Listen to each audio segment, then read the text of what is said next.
નસીબમાં હશે તો મળવાનું જ છે, અને નસીબમાં નહીં હોય તો તમે ગમે તે કરો મળશે નહીં. તમારે રાહ જોવી પડશે.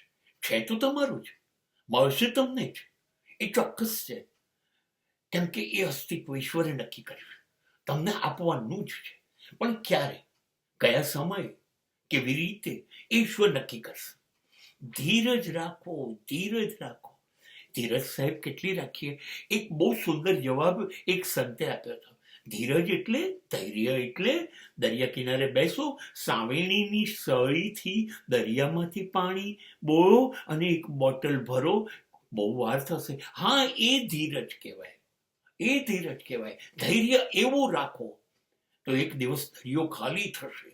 મને રામાયણનું એક પાત્ર બહુ ગમે છે, એ છે શબરી. એ ભીલ હતી, એ આશ્રમ વાળતી હતી, એ ગુરુનો, માતંગી ઋષિનો. અને માતંગી ઋષિએ એને મૃત્યુ વખતે આશીર્વાદ આપ્યા, બસ તું ધ્યાન રાખજે હો ને, આ રસ્તે રામ આવવાના છે અને પછી આપણી બોરડીઓના બોર એને તું ખવડાવજે. અને શબરીએ ઘરડી, યુવાન શબરી ઘરડી થઈ ગઈ ત્યાં સુધી રામ ના આવે. રોજ બોર તોડ્યા, રોજ ચાખીને રાખ્યા. આ ધીરજ. અને એક દિવસે રામ શબરીનો આશ્રમ શોધતા આવ્યા.